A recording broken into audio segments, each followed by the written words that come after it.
Nakikita Ayan. hindi ko pa nakikita si Secretary. Andiyan ka na ba, Sec? Patingin. Hindi, nandito na. Ba, talaga. Parang you woke up like that, Sec. Parang ganun talaga eh. Anyway, mukhang good news naman dahil mukhang magkakaroon na nga ng peace deal, magkakapirma na sa Biyernes. Ano po? Yeah. Ang Amerika at Iran. Ang tanong ko po sa inyo ay, irerekomenda nyo na ba na tanggalin na ang state of energy emergency sa Pilipinas? Alvin, basically, hindi pa. Kasi hindi pa siya nagpipirmahan. Dineclare pa lang nasa Friday pa yata siya magpipirmahan. And then second is yung epekto ng krisis na to, hindi pa tapos sa atin eh. May mga presyo pa ng mga commodities natin na affected pa rin. So mga kailan po ang nararapat na pag-lift? Kasi kung hindi mo yan tatanggalin, 1 year yan, hindi ho ba? Unless lifted immediately. So mga kailan sa palagay mo? I think hindi naman tayo aabot ng 1 taon nito.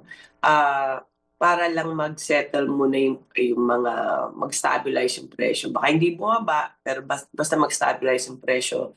I think give or take mga 2 or 3 months pa siguro. Ayon. Pero ang antayin po dyan, yung rekomendasyon ninyo, Secretary, ano? Kasi kayo ang nasa in charge sa energy. Malamang ang recommendation ninyo ang antayin ng Presidente.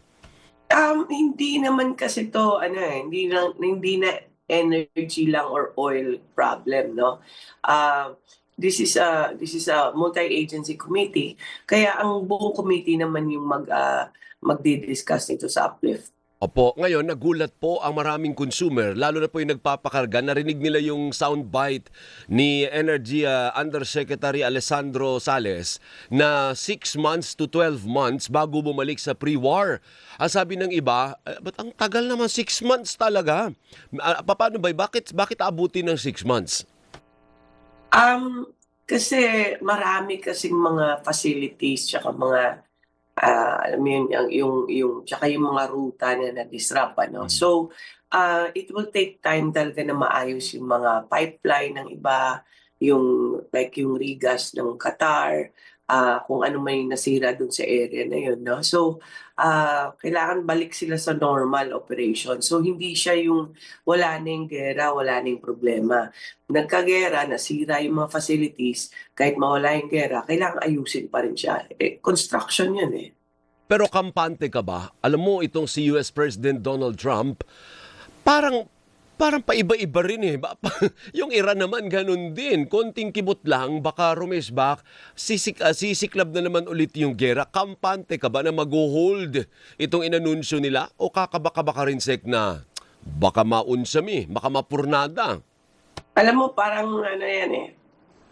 Parang ilang beses na tayo pinaasa, no? So, hindi ko rin ma-assure, hindi pa ako totally confident hanggang magpirmahan sila.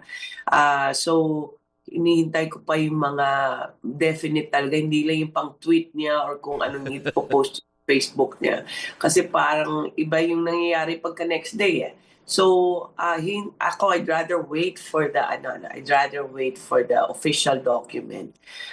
Para tsaka na lang ako magkakatiwala. Pareho tayo, Sek, kasi parang baka pwede pang mag-iba eh, no? At pag nag-iba yan, ang tatamaan hindi lang naman siya, hindi lang naman Iran eh. Sa halita, dawi tayo dyan eh. Hindi ho ba? Parang, Alvin, parang yung parang boyfriend na ilang beses ka na pinagtaksilan. May hugot ka ba? Pinaasa, Sek. No? Paano anong report sa'yo ng mga tauhan mo dyan sa first day? Kasi ang report naman sa akin ng mga sources ko, malaki na agad ang tinapyas. Pero siyempre, mas maiging opisyal. Ano po? Anong datos mo dyan sa unang araw ng trading, Sek? Hindi ko pa natatanggap, no? 6:30 pa lang. So, hintayin ko lang yung report ng bureau ni Rino. And then I will report. And then once we observe na may mga violations talaga, pa-flag naman namin yan. Pag ni-report niyo po, for example, then we can take action on it. Now, not sa violation, Sec, yung first trading day. Hindi ka pa binibigyan trading day. yung trading day. Kasi yan, by the day yan, di ho ba? Sa first trading day, galing sa mga kaibigan natin, malaki-laki na, Sec, yung binaba eh. Pero wala bang binibigay sa'yo si Boss Rino? Wala pa. Okay. Titingnan natin yan. Pero wala pa. Pero I'm sure ang reaction yan ngayon is very positive for us. Meaning, kakalma or baka sana bumaba yung presyo. Sa first day, Sec, yung diesel, 8 na agad. -8, first day. Yeah. O, kerosene, Hopefully, no? Hopefully, -9. no? Kaya nga, kaya lang, yun nga yung, medyo nasa cycle tayo ng mga pronunciations ni Trump. Minsan, pag-declare niya, bagsak, tapos may mangyayari ulit next 2 days. So, kaya usually, normally, I say na we wait for the next 5 days para sigurado tayo. Tama naman. Pero yung unang araw po sa gasolina, mahigit 5 Ganda, piso. No? Maganda. Kaya lang, first trading day pa lang. Ngayon, ang itatanong ko pang susunod ay yung Strategic Petroleum Reserve. Yeah. Yan ba itutuloy pa rin natin kahit medyo patapos na yung crisis, Ay, itutuloy oo. pa rin? Baka may tatamaan na naman silang ibang bansa at magka-crisis ulit tayo. The point is, this is a lesson learned from the crisis. Kailangan talaga magpatayo tayo.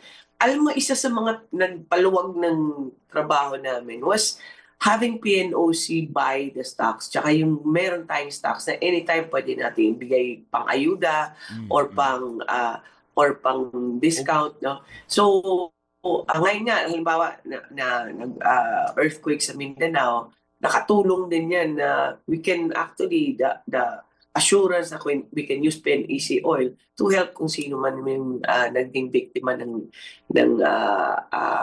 earthquake. So, kailangan talaga And anytime na meron tayo, it gives us assurance the government can take action faster. So, kailangan, so nag-instruct na ako, Alvin, sa PNOC, and I've talked to MIC, and we've met some of the foreign delegations also, na baka pwede we can work on this. So, hopefully, within the President's term, at least makapagpatayo na tayo. Mga ano ba ang plano natin dyan? Kasi hindi po biro magpagawa ng strategic.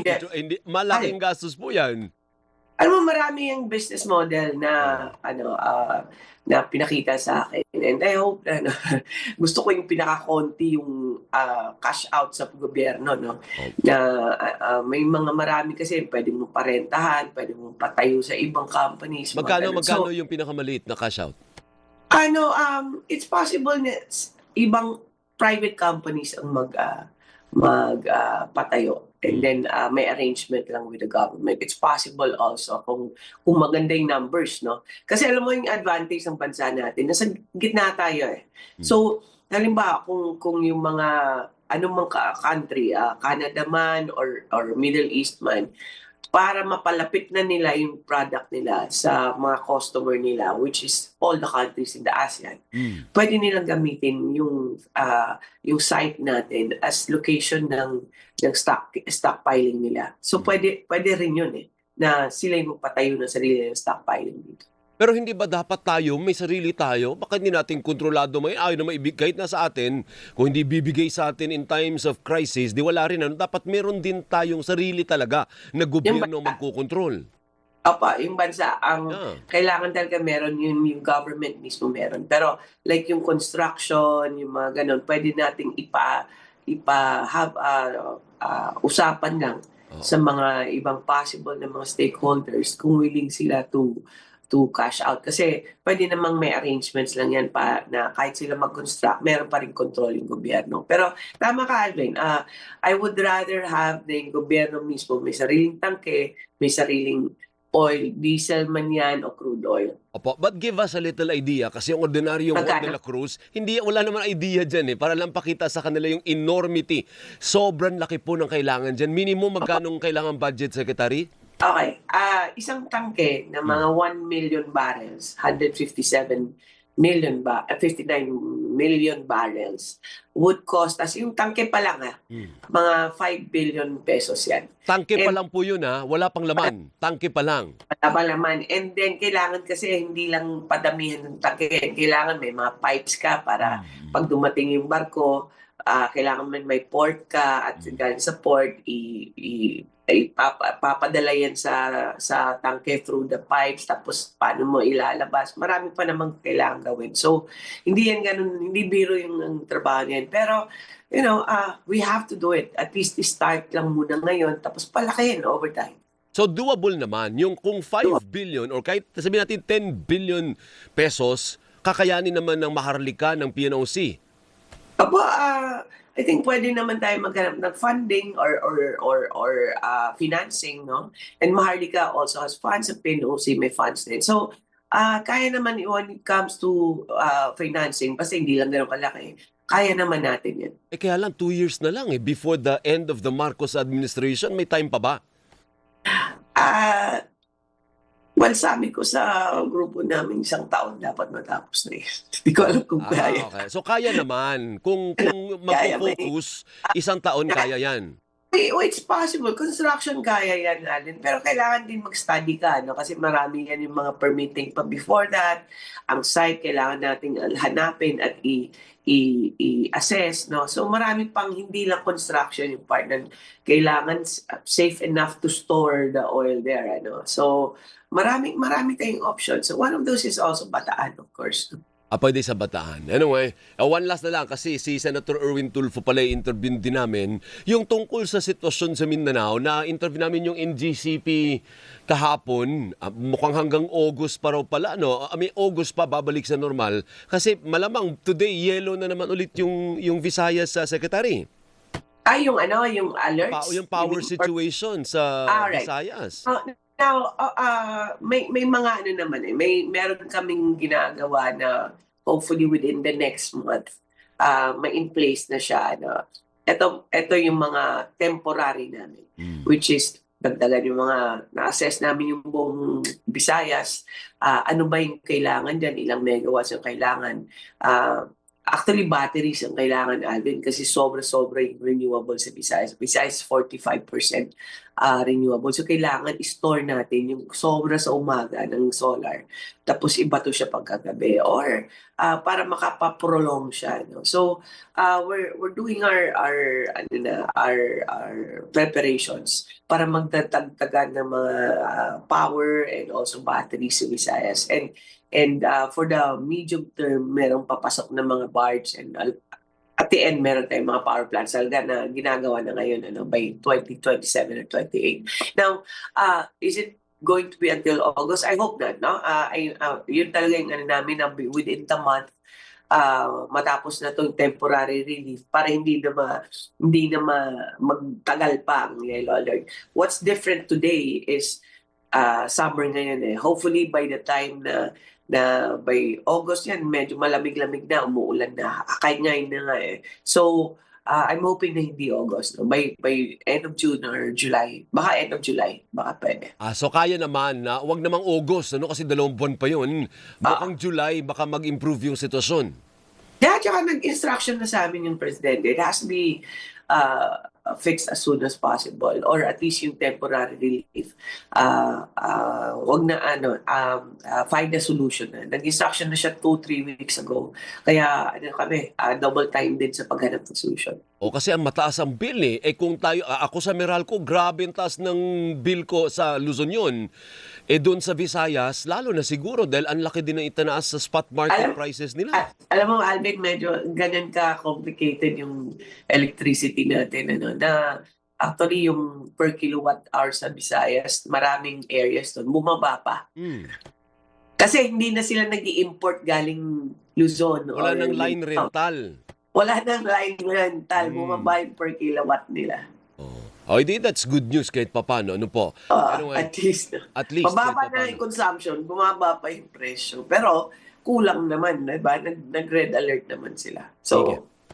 Yeah. So, maraming salamat sa oras mo. Mabuhay ka. Thank you, Alvin. Mabuhay ka. Si Energy Secretary Sharon Garin. Aga-aga rin gumising, At mukhang mataas yung energy ngayon ni Camila. Mukhang napansin mo ba mataas ang energy ni Secretary Sharon Garin? Hindi kaya dahil may peace talks o may peace deal? Pero sabi niya, hindi siya kampante. Ako rin Hanggat hindi nagkakapirmahan, kasi baka biglang magbago na naman ang isip ng lolo mo. Ay nako, 6:40.